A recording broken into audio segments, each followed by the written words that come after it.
Hello, my name is Samantha, Carden, and this is my strength and conditioning video assignment. What I'm doing right now is jumping jacks for 2 minutes in demonstration of a warm-up. A warm-up is a period of aerobic exercise followed by stretching and ending with a period of activity similar to the upcoming activity or exercise. This prepares your body for more intense physical activity. Some of the benefits of warming up before you exercise include an increase in heart rate. A warm-up gradually increases your heart rate, which increases blood flow and oxygen to your muscles. It improves flexibility. Warming up helps to improve flexibility by increasing the range of motion in your joints and loosening up tight muscles. This is done by lowering the viscous resistance in the muscles. It reduces the risk of injury. So by increasing the blood flow and warming up your muscles, you reduce your risk of injuries such as strains or sprains. And this is done throughout, all of the different benefits is what contributes to the reducing in the risk of injury. It improves your performance. A proper warm-up can help improve your performance during an exercise. By faster muscle contraction and relaxation of both agonist and antagonist muscles, the improvements in the rate of force development and reaction time and the lowering of the previous mentioned viscous resistance in muscles allows you to work and exercise more efficiently and effectively. Another reason would be mental preparation. A warm-up helps you get mentally prepared for the workout ahead, allowing you to focus and get into the right mindset for the exercise. What you see me doing now is going to be going up and down the stairs for 2 minutes. This has the same main benefit of increasing your heart rate, which you'll see in this upcoming example of what warm-up should be, or the protocol of ramp. So overall, taking the time to properly warm up before you exercise can help you get the most out of your workout while reducing the risk of injury. And so what the previously mentioned ramp protocol, it is a warm-up method that is commonly used in sports and fitness training to help athletes prepare their bodies for fitness activity. So it's just a way in which a lot of instructors and coaches go about warming up. And they use this as a template on, okay, how are we going to warm up? And so how they do that is through ramp. What that stands for is raise, activate, immobilize, and potentiate. And so raise, it is the first stage of the ramp protocol, and that is just raising your heart rate. It is raising your heart rate and body temperature through low-intensity exercises that increase your blood flow to your muscles, such as jogging or skipping. 2 examples of that you see in my exercise specifically are going to be the first 3 general warm-up activities in my exercise. You can see me doing the stairs right now, going up and down the stairs, but the jumping jacks, going up and down the stairs, and the jogging, all of those are going to be examples and demonstrations of the raise section of ramp. That is also what the general warm-up exercises and activities section of our assignment is intended to do. It's intended to raise your body temperature and your heart rate. Next in the ramp protocol is activate and mobilize. And so you're going to be seeing that pretty soon in my specific warm-up and exercises and activities. That's going to follow pretty much the activate and mobilize and the potentiate sections of the ramp protocol. So activate and mobilize is the second stage of ramp protocol. It involves activating and mobilizing your joints and preparing them for the specific movements that you'll be performing during your workout. This may include exercises such as lunges, squats, or arm circles. So really specifically, you'll see those in my upcoming specific warm-up and exercises activities, because you're going to see like lunge walks and leg swings.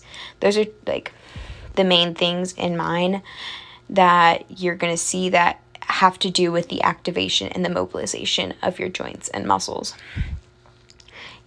And then the next part is potentiate. So this is the third stage of ramp protocol.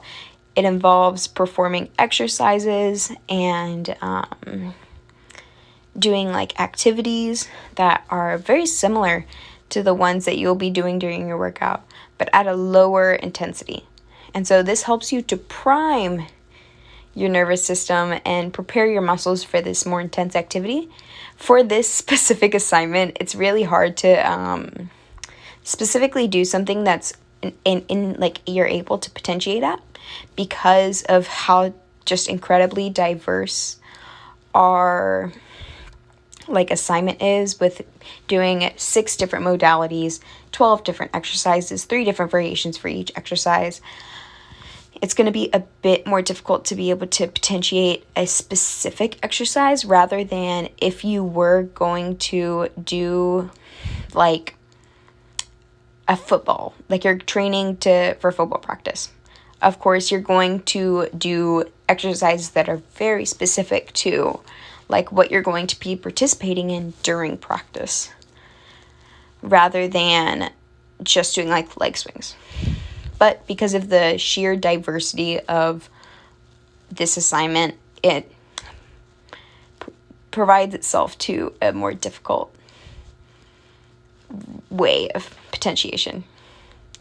I would say these glute bridges that I'm doing right in here with a 5-second hold at the top is probably the closest thing to my potentiation.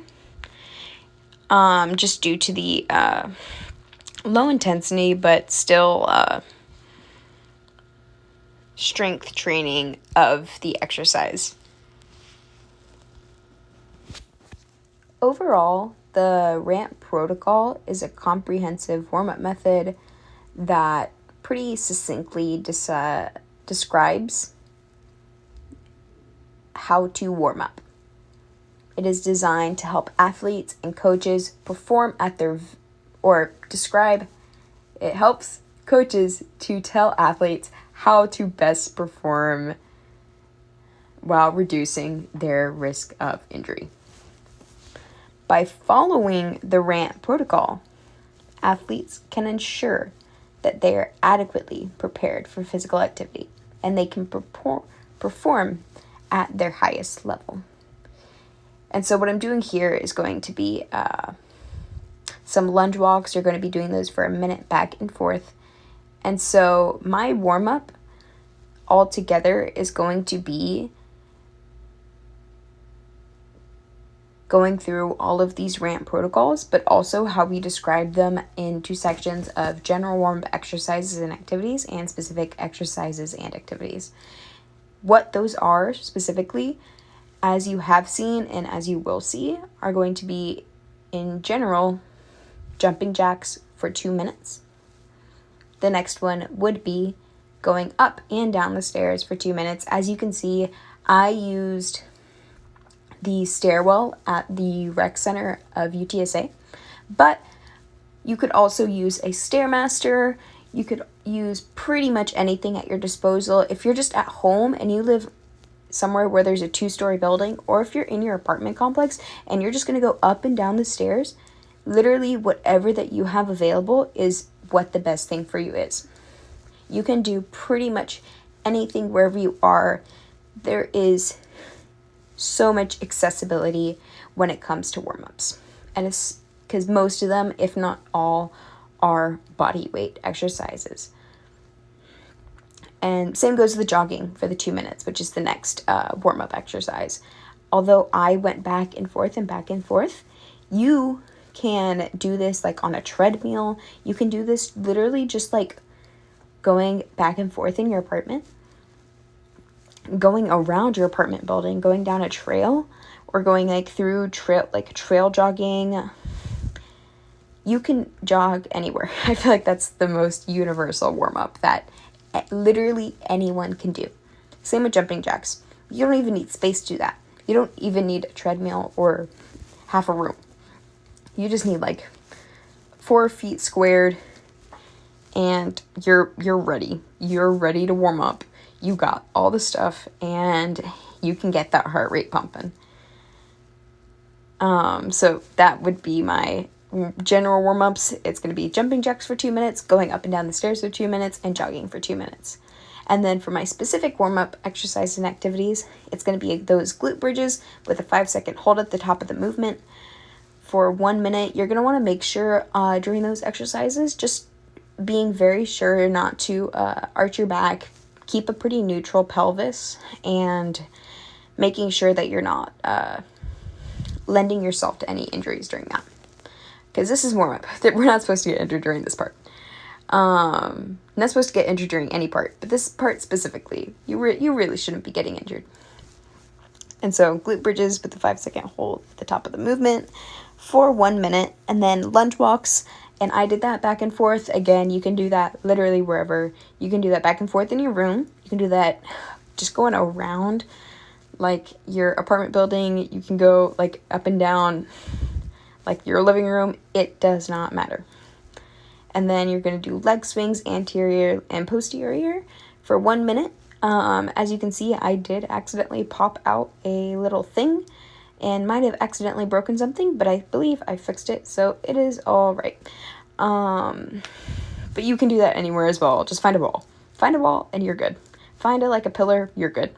So leg swings, anterior, posterior for a minute, and then leg swings bilaterally, as you can see me doing for 1 minute. You're going to want to do this both for each leg for a minute, which is what I did. And now we are moving on to our first modality.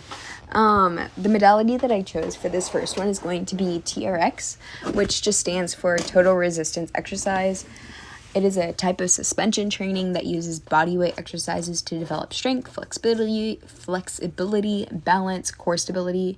Some benefits that TRX as a modality possesses is going to be the versatility of them. TRX can be used to perform like many different exercises, including push-ups, pull-ups, squats, lunges, planks, hamstring curls. As you can see, those are the two that I did, are those push-ups or chest press, and the hamstring curls.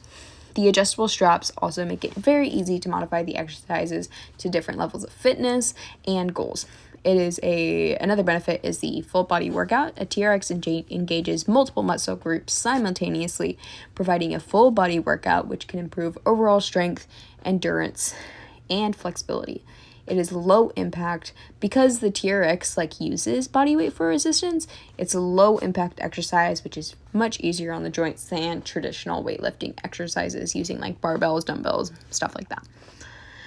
It is portable. The TRX is really easy to set up and can be used virtually anywhere as long as you have that little pillar for it to hook onto, making a really great option for people who want to work out from home or while traveling. It provides a lot. Another benefit is the core stability. Many TRX exercises require a significant amount of core stability, including the two that I chose here.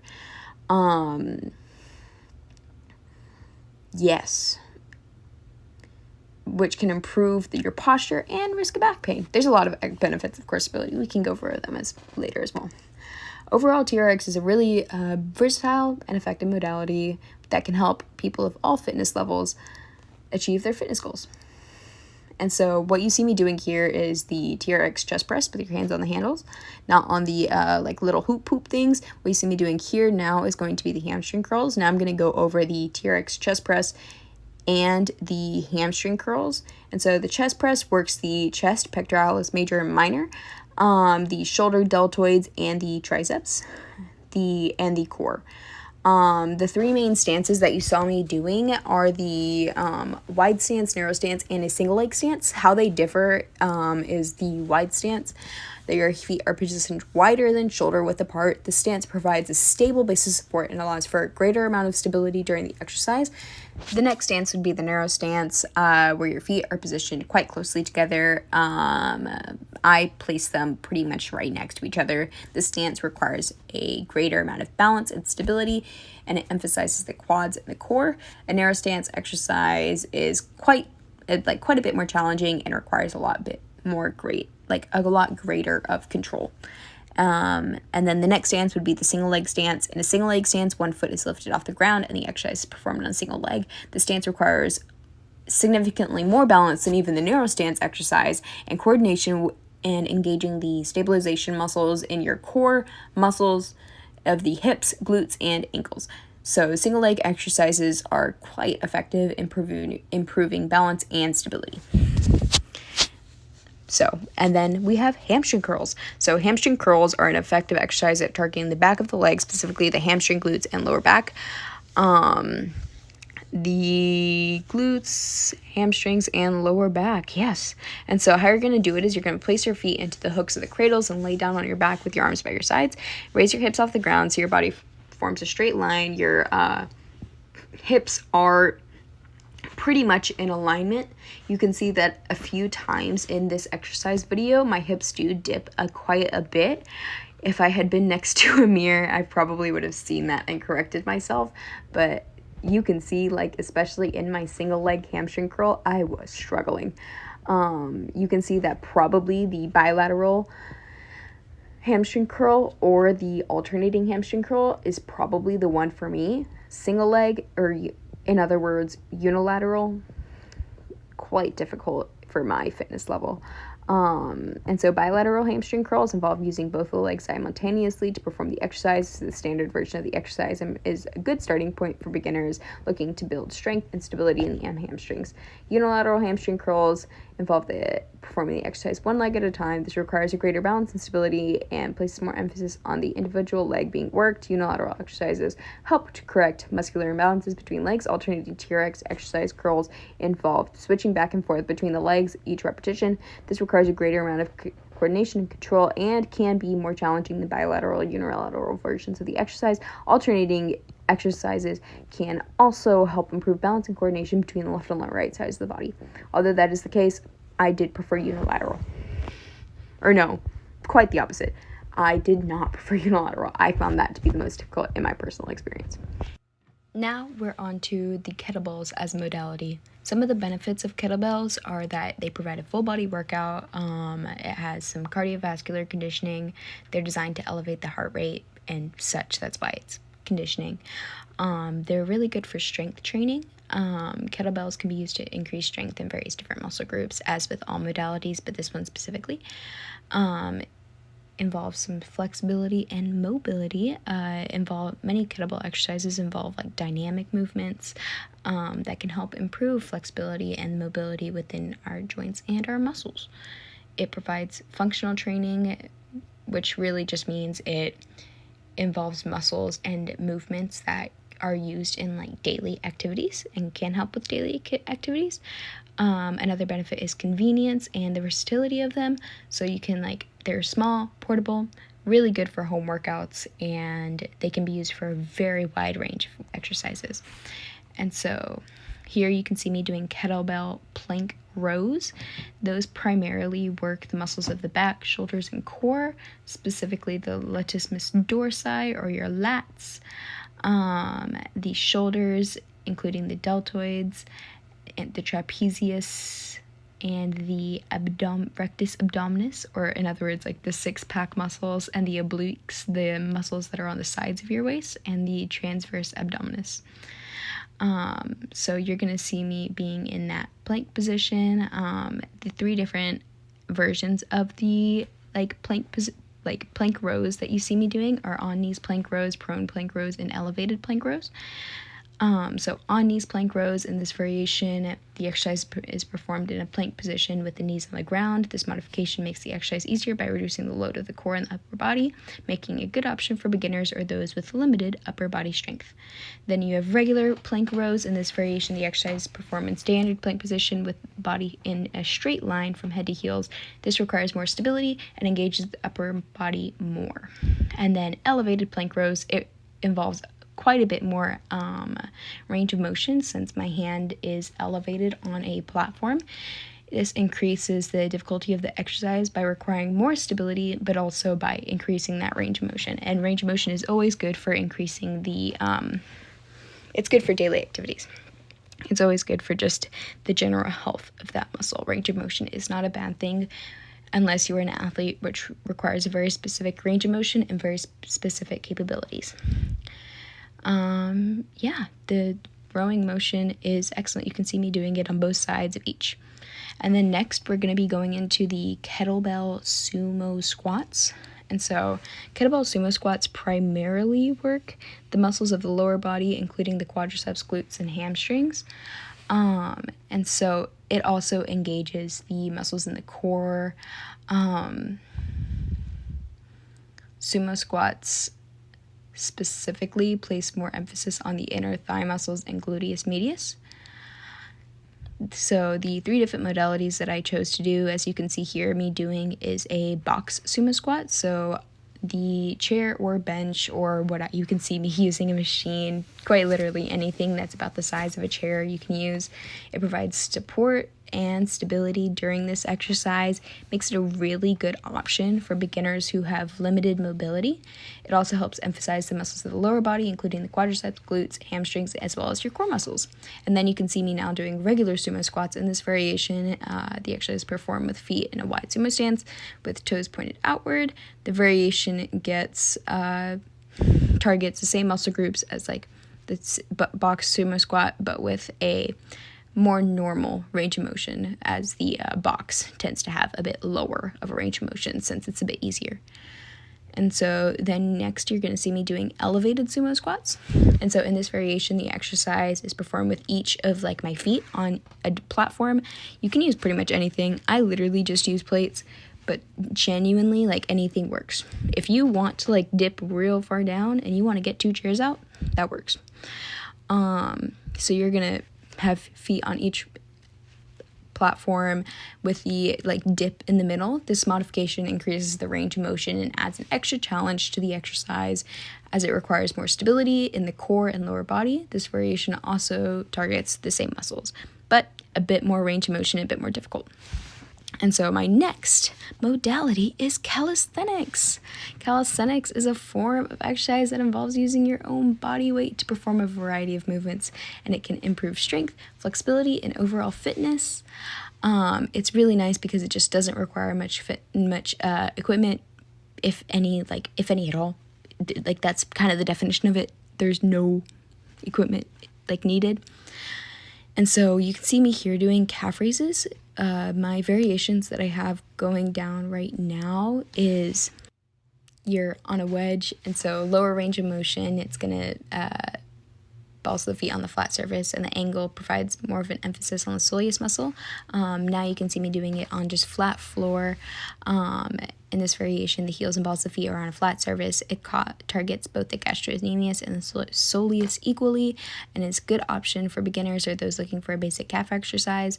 And then you can see me now being on a platform. This involves a higher range of motion, and it allows for a deeper stretch in those calf muscles, making it a bit more challenging.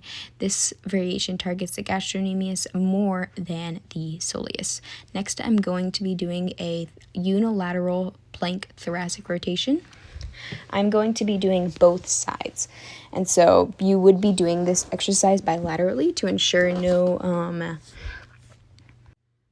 asymmetries occur.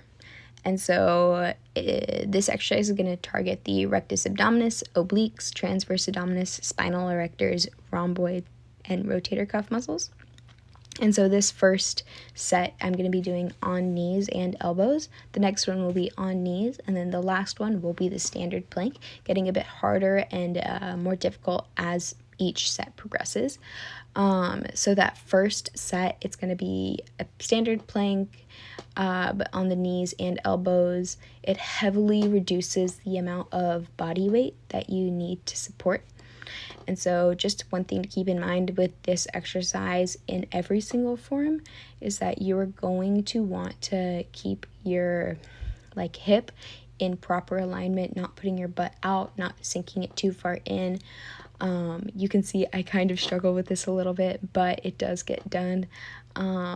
Especially if you have a coach nearby, or if you're being like a fitness instructor or the coach in this situation, you really want to make sure to emphasize the proper hip placement just to ensure the just decreasing likelihood of an injury. And so next you're going to be able to see me doing an on knees only plank. And so this variation is going to be a bit harder than the on knees and elbows because you're not supporting quite as much body weight, but as like a normal standard plank, but it is still a reduction in the amount that your body is like being required to hold and like support. And so you're going to be doing 10 repetitions of this is what I did, but really 10 to 15, really whatever, like it depends on what you're going for. If you're wanting to go for endurance, 10 towards more. If you're wanting to go towards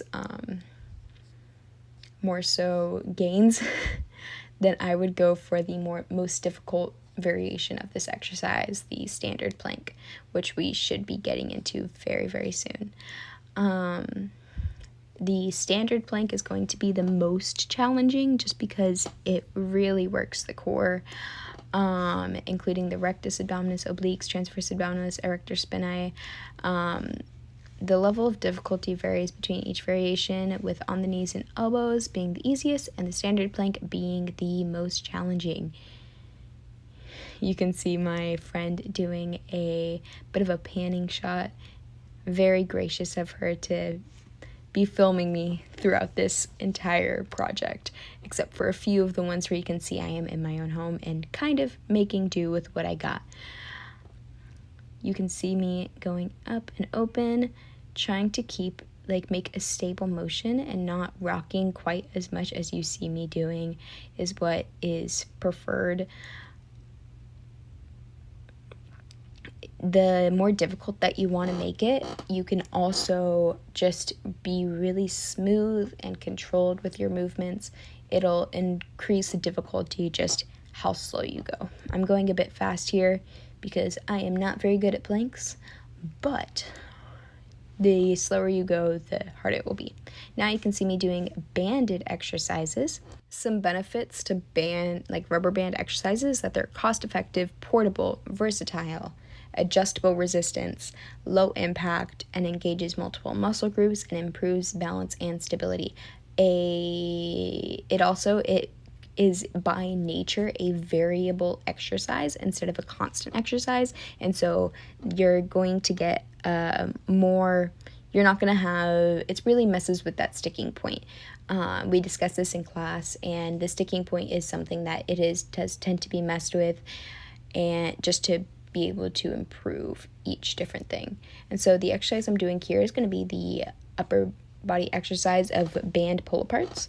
It works the rhomboids, rear deltoids, and rotator cuff muscles. And so band pull-aparts are a great exercise for improving posture, strengthening upper back, shoulders, and improving shoulder joint stability. So you can see me, what I just did is T-band pull-aparts. So you're going to be pulling it far apart at your arms at about a 90-degree angle, trying to keep as little as possible flexion in your elbows. And I'm going to be doing that for about 10 times, 10 repetitions. And then next, right now, you see me doing W pull-aparts. And so it's going to start the same, but then you end it differently. And so you start with your arms at a 90-degree angle with your elbows straight and locked out. But then as you pull it back, you're going to want to put your elbows and bend them into about a W formation. And so you're going to do 10 repetitions of that as well. And you extend, as you bring it back, you extend your elbows into the original starting position. As you can see, I am not using a true band.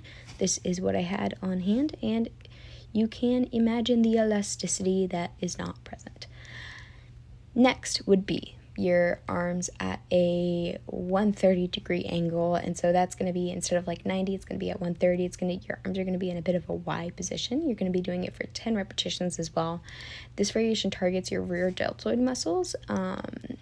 You start in the same T-band position, but then you raise your arms above your head in about a Y-shaped formation, and you squeeze those shoulder blades together and focus on pulling your arms back, keeping them in line with your ears, and slowly releasing the tension back to their starting position. You can see me doing that right now.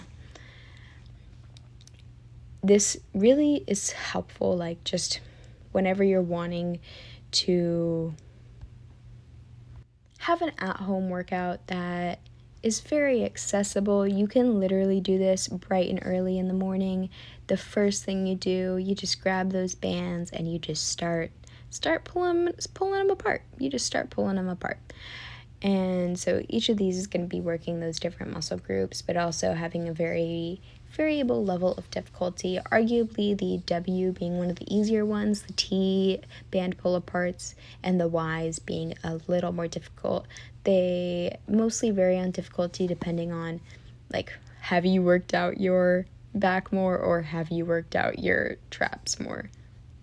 Pretty much depends on which ones you're stronger at.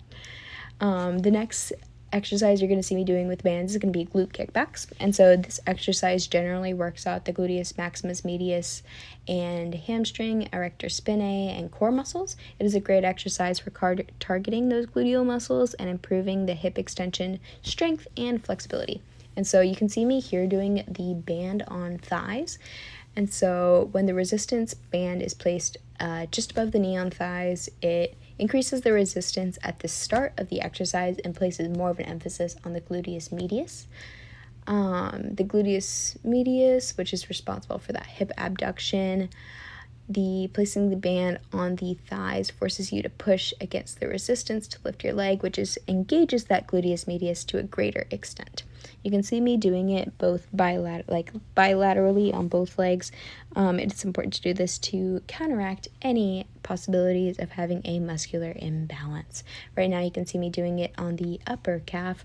When the resistance band is placed just below the knees or on the upper calf, it decreases the resistance at the start of the exercise and places more of an emphasis on the gluteus maximus, the largest muscle in the butt, or buttocks. The gluteus maximus is responsible for that hip extension.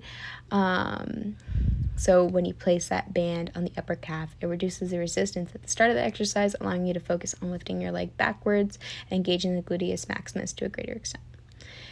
And you can see me doing that bilaterally in this one as well. And next, I'm going to be placing the band on the lower calf.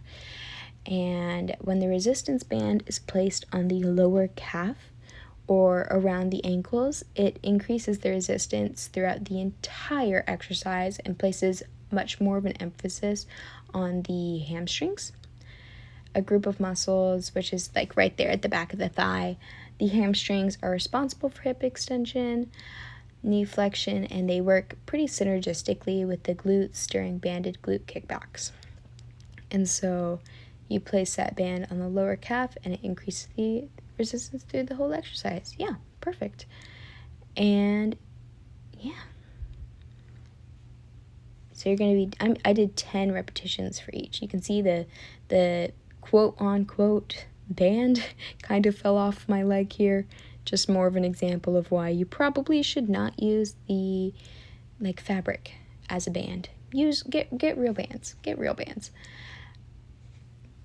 As you can see, it's a bit more of a struggle to have much range of motion whenever you're not using a true band, but you can see in that beginning half, I was using a true band. Now you can see me onto resistance training using a barbell.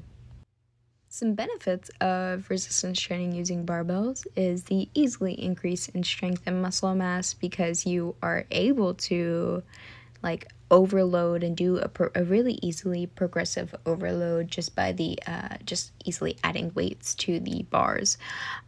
It is very versatile. You can do many different workouts. You can if you remember any of it in high school, you would definitely know there are so many exercises you can do with barbells because that's pretty much all you did in high school. And so right now you can see me doing a barbell bench press. It works your pectoralis major, minor, triceps, and anterior deltoids. And so you can see me doing a neutral grip, narrow grip, and wide grip. And so neutral grip, it's going to recruit more triceps and less of the chest muscles. The narrow grip is going to recruit many more triceps as well as the pectoralis minor. And the wide grip is going to put a lot more of an emphasis on chest muscles than any of the other grips. You can see me doing the narrow grip right now, and I just completed the neutral grip. And so right now I am doing the wide grip. Ideally, this is going to be about 2 shoulder widths apart, but generally the general definition is going to be just wider than shoulder width. This grip places an emphasis on the chest muscle, specifically the outer chest, and also recruits more of the anterior deltoids than a narrow grip or a neutral grip. And so I'm doing 10 repetitions of each of these. Next, I'm going to be doing a Romanian deadlift. Romanian deadlifts specifically target the hamstrings, glutes, and lower back or erector spinae. And calves, it also engages the core muscles as stabilizers, including the rectus abdominis, obliques. And so proper form and technique with RDLs, it is so necessary. And as you can see, I am not the best describer of such. I can talk all day about how perfect your form should be and how to do it, but practical application not always the greatest. But it is so important, such as like the idea of maintaining a neutral spine, keeping the knees slightly bent, are very important to ensure the targeted muscles are being worked effectively and to prevent injury. What you can see me doing right now is going to be a neutral grip. This grip places less stress on the shoulders compared to other grips, making it a good option for those with joint issues. It targets the triceps and chest muscles to a lesser extent than a wider grip. And so this one does have a bit of a chance of roll outs with your hands, but it does work the muscles just a bit more. Yeah, and both hands are going to be facing the same direction. And so now I'm going into a wider grip. Wider grips are when the hands are placed wider than shoulder width apart on the bar. Again, it is pretty similar to like the barbell bench press, in which the ideal wide length would be 2 shoulder widths apart, but technically it is just anything wider than shoulder width. This grip places a greater emphasis on the chest muscles, particularly the outer chest, and also recruits more of the anterior deltoids. However, it also places more stress on the shoulder, so it may increase the risk of injuries if proper form and technique are not used. Next, I'll be going into an alternating grip. So an alternating grip is just when one hand is in an overhand grip position and the other hand is in an underhand grip position. Right now I'm doing the last of my sets of the wide grip, but soon I will be starting the alternating grip. And so this grip, like the alternating grip, is very often used in heavy lifts in order to prevent the bar from slipping out of your hands. It also targets the forearms and biceps to a greater extent than the other grips, rather than just your legs being worked. This really is a full body workout that anyone can employ to really get a good work in, being able to just do one exercise but work that full body. It's very practical in that sense. You're able to just do one exercise and truly get like a lot of stuff done in that one exercise. I guess that's why many people use this as one of their go-tos. So my next modality is going to be dumbbells. And so some benefits of dumbbells are going to be the versatility, And pretty similar to barbells, it's really easy to like just do a progressive overload. You just increase like from 5 to 10, but it's always the same modality. It's very cost effective as well since it's small and portable. You're able to really keep it like in like a home gym, and it's a cost effective way to improve fitness and strength. And so right now what I'm doing is an upper body exercise of dumbbell overhead triceps extension. Right now I'm doing a unilateral arm. So you're going to want to do this bilaterally, but the muscles that this works are the triceps brachii, deltoids, trapezius, and the latissimus dorsi. And so the unilateral arm motion is going to allow for a greater range of motion and better isolation of the triceps muscle. It also allows, if you have any muscular imbalances, you can use this to address that. Just making sure to do it bilaterally in order to prevent any from arising. The next variation of this exercise that I will be doing is the goblet hand position. I'm going to be doing 10 repetitions of this. It requires more stability and control from the muscles and the upper back and the shoulders, making it a bit more of a challenging variation, but still a bit simpler, I would say, and shorter in time than the unilateral arm variation. This way you're able to get that triceps muscle worked both arms at once, instead of having to do one arm and then do the other arm and maybe not getting quite as much work done as you were wanting to. The next variation that I would be doing is the set number 3, hands on either side of the dumbbell. So I'm going to be doing 10 repetitions of that as well. And so that just means that on how I have it on one end of this, next I will be holding it on either end, as you can see here. And so this variation allows you to lift a bit heavier of weights, as it distributes the weight a bit more evenly between both of your arms, but it may not be as effective as the other variations in isolating that triceps muscle, especially when you consider the unilateral arm variation, which very, very specifically targets the triceps muscle. And so the next exercise that has to do with dumbbells is going to be my Bulgarian split squats. And so these specifically work the quadriceps, glutes, hamstrings, calves, and core. And so my different variations for this, as you can see right now, I'm doing a narrow stance with 10 repetitions. Narrow stance Bulgarian split squats place a bit more of an emphasis on the quads and the glutes, with less activation of the hip muscles. This variation also requires a bit more balance and stability in your muscles. And so then my next stance is going to be just regular. And so regular is going to be the thing that most people do. Pretty typical. It's like the easiest, I would say. The narrow is a bit harder, as well as the wide is a bit harder as well. So this is going to be the easiest variation. It targets the same muscle groups as the narrow stance, but with slightly less emphasis on quads and glutes and more activation of the hip muscles. This is a really good starting place for beginners. You can see me doing it right now. I'm doing 10 repetitions. And so my set number 3, as you can see it starting right now, is going to be a wide stance. Wide stance Bulgarian split squats place more of an emphasis on the inner thigh muscles or adductors. It also engages the quads, glutes, and hip muscles. This variation can be a bit more challenging for balance and stability. It is pretty similar to the narrow, just with a bit of a different emphasis on what muscles are going to be worked.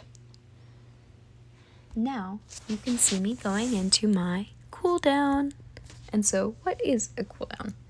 Cool-downs are things that you do after an exercise, and it is an essential part of any workout routine. It offers several benefits, including helping reduce the heart rate and blood pressure.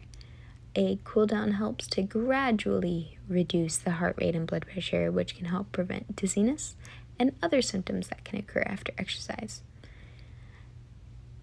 Cool down promotes venous return, which is the flow of blood back to the heart.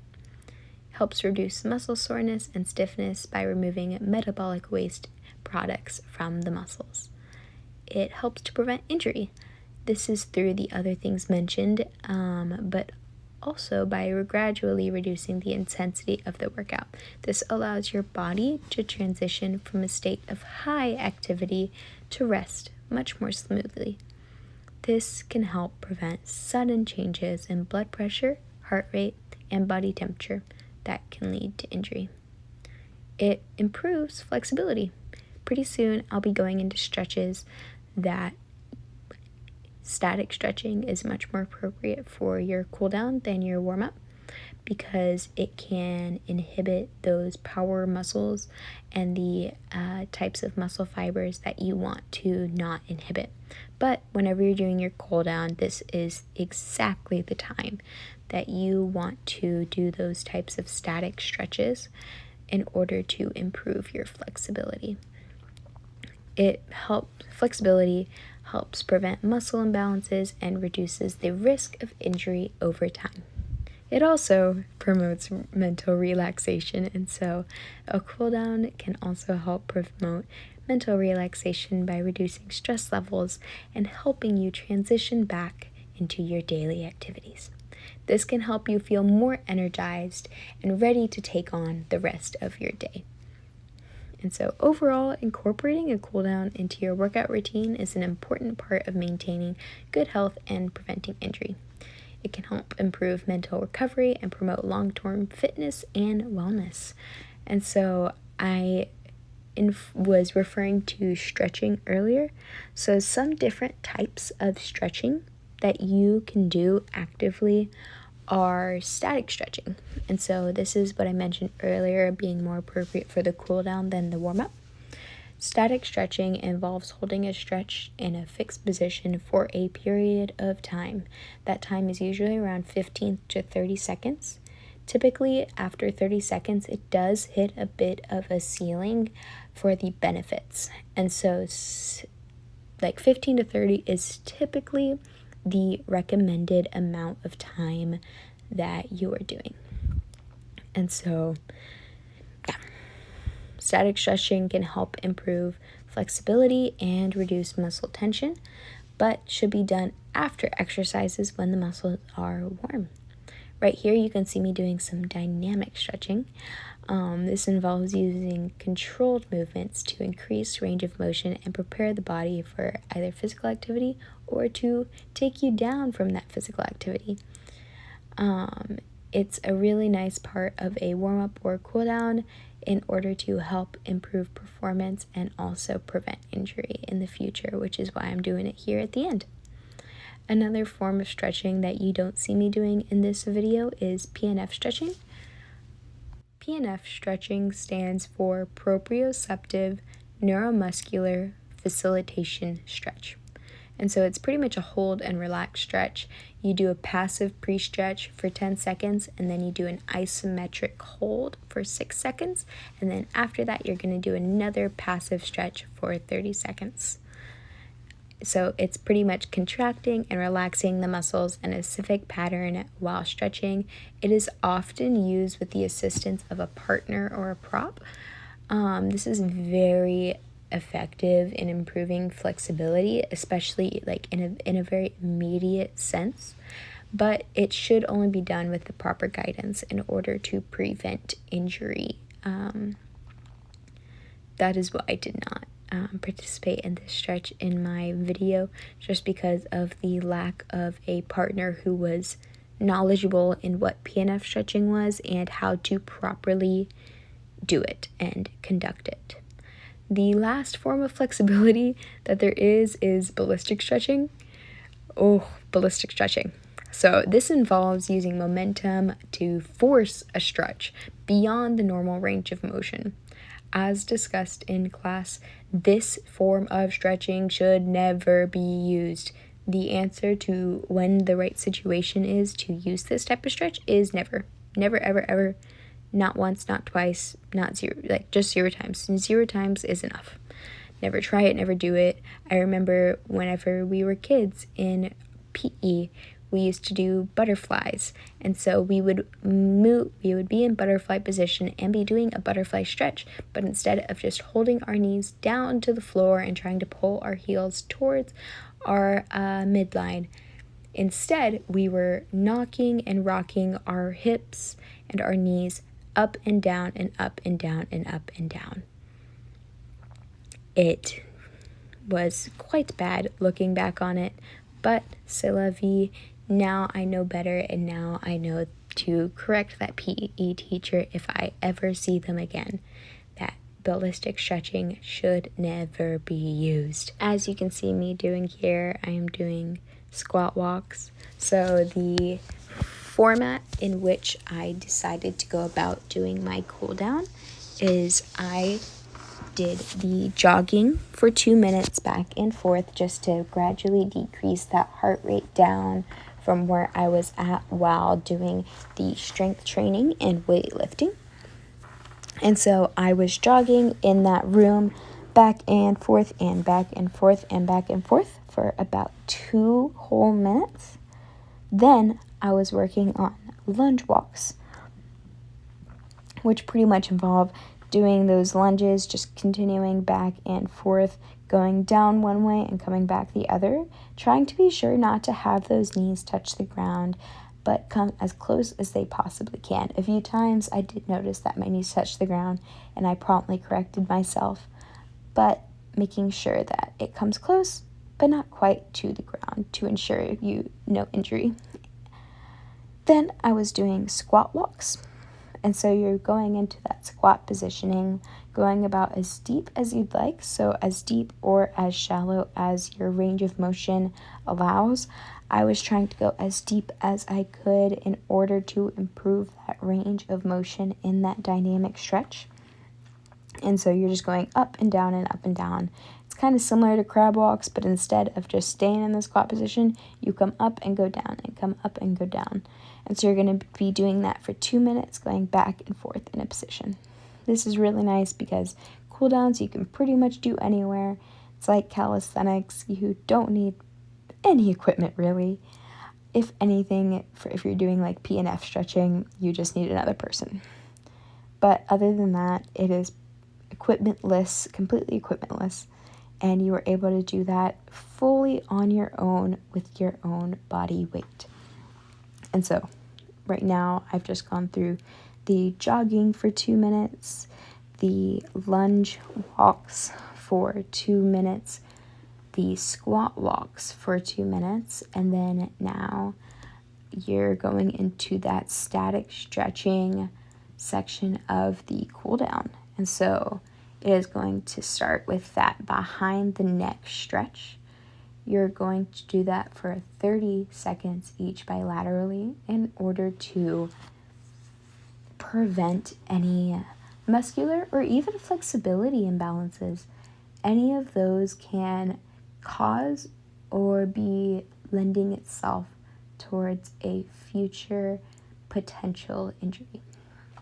And that is definitely not something that we want to ever cause in our athletes or in ourselves. Next, I would be doing the cross arm in front of chest stretch. And so I'm going to be doing that also for 30 seconds each bilaterally. As you can see, I'm trying to stick to that 30-second threshold just because of the ceiling that is present. Next, I was doing the seated lean back, as you can see right now. I was holding that for about a minute, just in order to assure that both arms are fully stretched. As you can see, in a few of the times my heels did come off the ground, try to prevent that and not do what I did. Try to keep your heels on the ground and just really maintain that stretch the full duration of time. Next, you can see me doing my arms straight up above head. You're going to be doing this for about a minute just to ensure that full stretch. Really try to push your hands up towards the ceiling, trying to just lift that glass ceiling off your head. We're trying to remove that glass ceiling here today. And after that, I'm going to be participating in a supine knee flex. And so I'm doing that for 30 seconds each.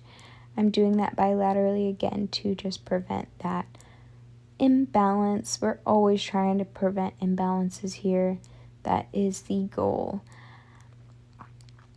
And so supine knee flex, you're just holding that knee close to your chest, holding it behind in that little armpit knee section, but it's the knee pit.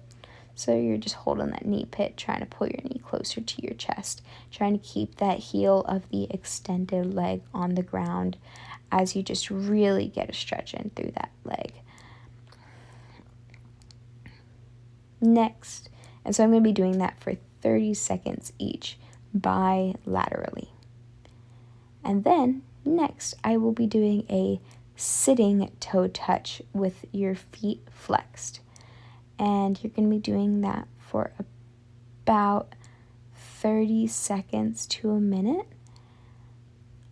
And this is going to be working a bit more of those. All in all, a cool down is an excellent part of a workout routine, if not just needed generally,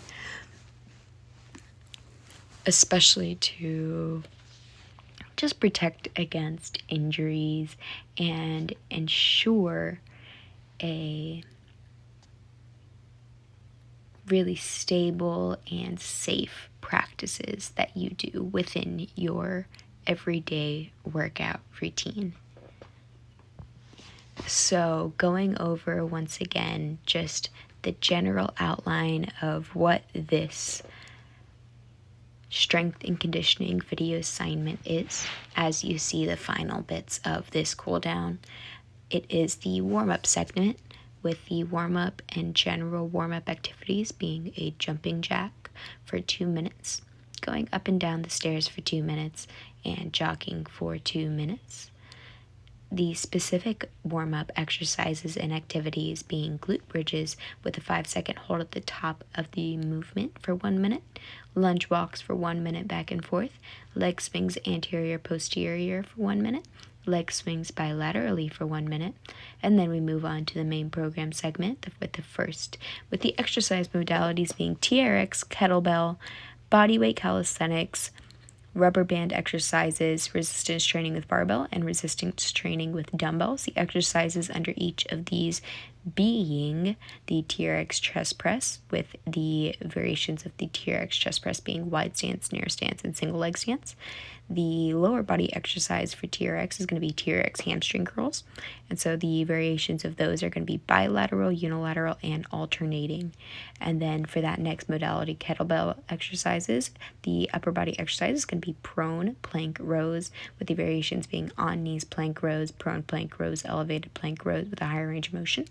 The lower body exercise being sumo squats, and so the variations of that being box sumo squat, regular sumo squat, and elevated sumo squat with a higher range of motion.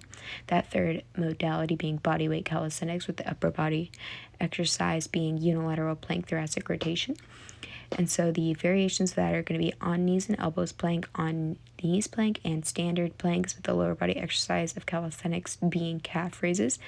First being of the variations on wedge with a lower range of motion, on flat floor with a normal range of motion, and on a platform with the heels off with a higher range of motion. The next modality being rubber band exercises. And so the upper body exercise is going to be band pull aparts, with the arm at a 90-degree angle in T, and then the arm at 90 degrees, but flexion at the elbow at the end of the movement, and that is a W. And then the last variation is elbows straight, but arms at a 130-degree angle, and that's going to be Y. And then the lower body exercise for bands is going to be glute kickbacks. And so the variations of that are going to be bands on thighs, bands on upper calf, and band on lower calf. And so then that fifth modality is going to be resistance training using barbell. And so the upper body exercise for that is going to be barbell bench press with neutral grip, narrow grip, and wide grip. And the lower body exercise can be that Romanian deadlift. And the variations that are going to be neutral grip, wide grip, and alternating grip. And so then we would be going on to modality number 6, resistance training using dumbbells. It is an upper body exercise, dumbbell overhead triceps extension with the variations of unilateral arm, goblet hand position, and hands on either side of dumbbell. The lower body exercise being Bulgarian split squats with a narrow stance, regular stance, and wide stance. And then you move on to the cool down segment with the cool down and final stretching be jogging for 2 minutes, lunge walks for 2 minutes back and forth, squat walks for 2 minutes back and forth, behind neck stretch 30 seconds each bilaterally, cross arm in front of chest 45 seconds each bilaterally, a seated lean back for 1 minute, arm straight up above head for 35 seconds bilaterally, supine knee flex for 30 seconds bilaterally, sitting toe touch flexed 1 minute, sitting toe touch pointed 1 minute, wall stretch 30 seconds each bilaterally, and step stretch each bilaterally. This is Samantha Carden, and this has been my strength and conditioning project for class KIN 3073, video assignment number 1. Have an amazing night or afternoon or morning. Good night.